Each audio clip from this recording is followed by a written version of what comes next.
बिस्मिल्लाहिर्रहमानिर्रहीम। अस्सलाम वालेकुम नाज़रीन, आपका मेज़बान अली हुसैन जी। दो अहम तरीन चीज़ें जो मैं आज आपके साथ शेयर करूंगा। एक तो कल आपने सुप्रीम कोर्ट ऑफ पाकिस्तान की लाइव हियरिंग देखी और तमाम जजेस का कंडक्ट देखा, कैसे वो अपने रिमार्क्स दे रहे थे और किस तरीके से किस शख्स का जो है वो एक बिहेवियर नजर आ रहा था।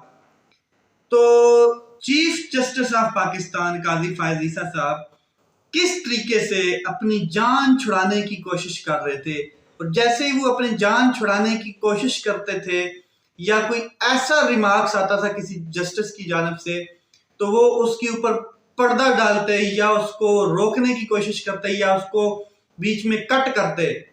तो अतर मिनल्ला साहब जो हैं वो कोशिश करते थे कि जैसे ही मैदान छोड़ना चाहें काजी फायज ईसा साहब, तो वो पकड़ के फिर मैदान में ले आते थे। कानूनी मैदान की बात हो रही है। और अख्तर मिनल्ला साहब ने कल जिस तरीके से रिमार्क्स दिए हैं और जिस तरीके से बार बार पकड़ के काजी फायज ईसा साहब को मैदान के अंदर लाया है, कानूनी दायरे के अंदर लाया और उस मैदान के अंदर लाया है, वो बड़ा काबिल दीद है। इसके ऊपर बड़ी चहमगोइयां हुई हैं, बड़े स्पेकुलेशन हुई हैं, बड़ी चीजें हुई हैं, लेकिन सोशल मीडिया के ऊपर एक ट्रेंड भी बना है अतर मिनल्ला साहब का, और सलाम पेश कर रहे हैं पाकिस्तानी दोनों हाथों से। और बिल्कुल अगर अदलिया का कोई मियार इस टाइम एक लेवल पे है तो ऐसे जजेस की वजह से ही है, जिसमें जस्टिस मुनीब अख्तर, जस्टिस एजाजुल एहसन साहब थे वो चले गए, जस्टिस आयशा मलिक साहिबा, जस्टिस जमाल खान मंदोखेल, जस्टिस अतर मिनल्ला साहब, जस्टिस नईम अख्तर अगवान, ऐसे जजेस जिन्होंने भरपूर तरीके से कानून और आइन की बालादस्ती की राह हमवार की है। और इस केस में बहुत कुछ निकलना है। मैं आज सिर्फ दो चीजें आज आपके सामने रखूंगा। एक तो मैं आपको वाज़ेह कर दूं कि ये केस बहुत बड़ा लग चुका है, इसके ऊपर फुल कोर्ट भी बनाया जाएगा। फुल कोर्ट में अगर बनाया जाता है जैसे इंडिया दिया गया चीफ जस्टिस ऑफ पाकिस्तान काजी फायज ईसा साहब की जानब से, तो फिर होना पता क्या है कि दो अहम तरीन जज इसमें और ऐड हो रहे हैं। एक जस्टिस मुनीब अख्तर साहब और दूसरी जस्टिस आयशा मलिक साहिबा। बड़े कमाल के दो जजेस और आएंगे।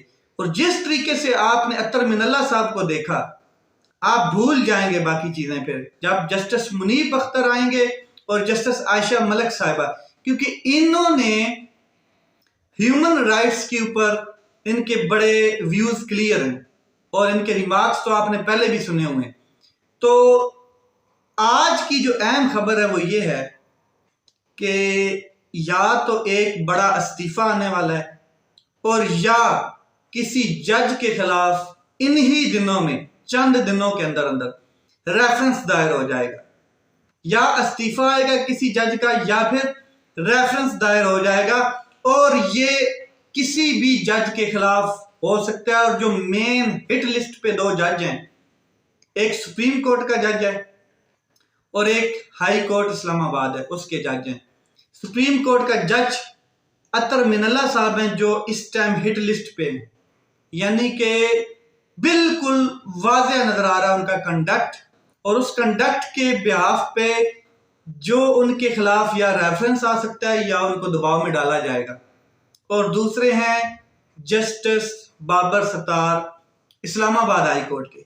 अब जस्टिस बाबर सत्तार की बात की जाए तो आपने देखा है कि किस तरीके से वो ताकतवर के सामने डट कर खड़े हुए हैं, किस तरीके से उन्होंने 3 इदारों के जो लोग हैं उनको झुंझेड़ा है, किस तरीके से उन्होंने 5-5 लाख रुपए जुर्माना करके उनको उनकी औकात दिखाई है, और किस तरीके से उन्होंने पहले भी स्टैंड लिया है। और ये जो ऑडियो वीडियो का केस है, ऑडियो लीक्स का, इसके ऊपर जस्टिस बाबर सत्तार साहब को प्रेशराइज किया गया, उनके खिलाफ एक मुनज़्ज़म किस्म की मुहिम चलाई गई ताकि वो इस केस से अलग हो जाएं।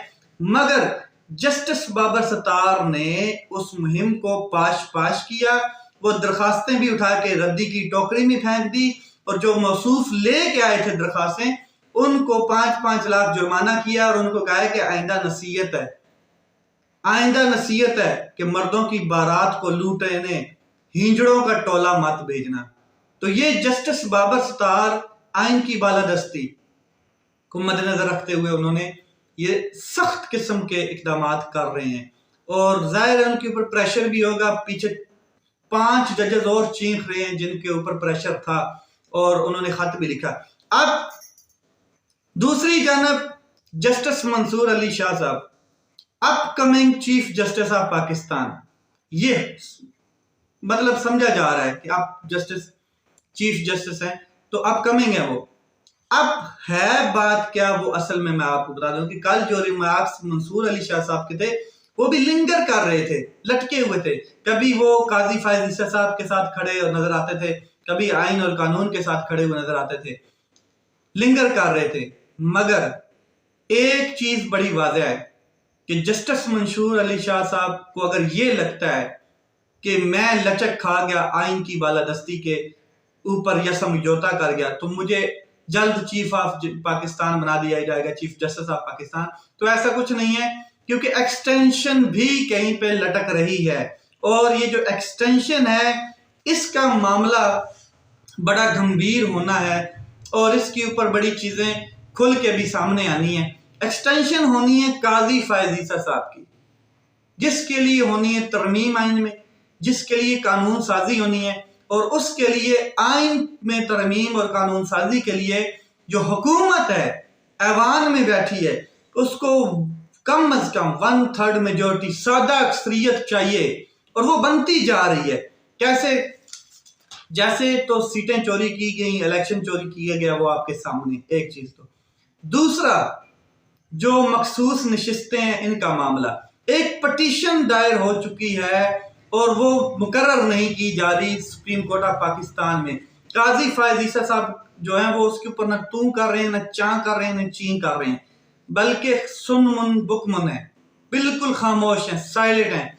और ये जो पटिशन है मखसूस नशिस्तों की सुन्नी इत्तेहाद कौंसिल की, ये वो नशिस्तें हैं जो चली गई हैं हुक्मरान जमात को और ये इसलिए चली गई हैं कि इसके ऊपर काजी फायज ईसा साहब अभी तक खामोश हैं, पटिशन मुकर्रर नहीं कर रहे, दरखास्त समात के लिए मुकर्रर नहीं हो रही और सबसे अहम चीज कि इसके ऊपर कोई बेंच भी नहीं बनाया जा रहा। अगर इसके ऊपर बेंच बना दिया जाता है तो फिर काजी फायज ईसा साहब की एक्सटेंशन तो गई, बढ़ गई, बात खत्म होगी क्योंकि जो अक्सरियत है वो पूरी नहीं होगी और कैसे एक्सटेंशन दी जाएगी, तरमीम नहीं हो पाएगी। तो काजी फायज ईसा साहब इसके ऊपर खामोश हैं। एक्सटेंशन का मामला जल्द आने वाला है ऐवान के अंदर और एक कानून साजी होने जा रही है। अब अगर मखसूस नशिस्तें पीटीआई की वो दरखास्त के ऊपर पटिशन के मुकर्रर हो जाती है तो फिर तो वो मामला बिल्कुल गड़बड़ हो जाना है। काजी फायज ईसा साहब नहीं बन पाएंगे, आगे नेक्स्ट जो एक्सटेंशन है उस लेवल पे जा पाएंगे। और मंसूर अली शाह साहब के लिए ये है कि अगर उनको एक्सटेंशन मिल जाती है काजी साहब को तो फिर पीछे 3-4 जजेस ऐसे हैं जो सीनियरिटी लिस्ट में खड़े हैं, उनको बगैर चीफ जस्टिस ऑफ पाकिस्तान बने रिटायर्ड होना पड़ेगा। तो ये मामला बड़ा गंभीर होगा, इसके ऊपर बड़ी सियासत भी चलेगी, इसके ऊपर बड़े मामला आगे भी जाएंगे। और पीटीआई का तो बिल्कुल वाज़ेह मौक़िफ़ है, वो ये कह रही है, बारहा कह रही है, इमरान खान साहब कह चुके हैं कि मखसूस नशिस्तें इसीलिए नहीं दी जा रही क्योंकि एक एक्सटेंशन जो है उसके लिए वोटिंग करवानी है और वो वोटिंग तब भी होगी जब सादा अक्सरियत होगी। अब चलते हैं, इमरान खान साहब नहीं हट रहे पीछे, इमरान खान साहब लचक नहीं दिखा रहे, इमरान खान साहब समझौता नहीं कर रहे किसी हालत में। वो कहते हैं कोई डील नहीं, नो मोर डील, नो मोर ऑफर। क्यों? कि मैं किसके साथ डील करूं, मेरी पार्टी तबाह कर दी इन्होंने, मुझे मखसूस नशिस्तें नहीं दे रहे, मेरे बेगुनाह लोगों को कैद बंद की सोबतों में डाला हुआ है, मेरे सदर पार्टी का, मेरा जो वाइस चेयरमैन है पार्टी का और अहम तरीन रहनुमा अभी तक जेलों में है और मैं किसके साथ समझौता करूं, किसके साथ डील करूं? नो मोर डील्स, कोई डील नहीं है। और बारहा वो एस्टैब्लिशमेंट को बार बार वो बता रहे हैं कि जो आप कर रहे हैं, जंगल के बादशाह वाला जो कानून आप नाफिज कर चुके हैं, इसका आपको नुकसान होगा।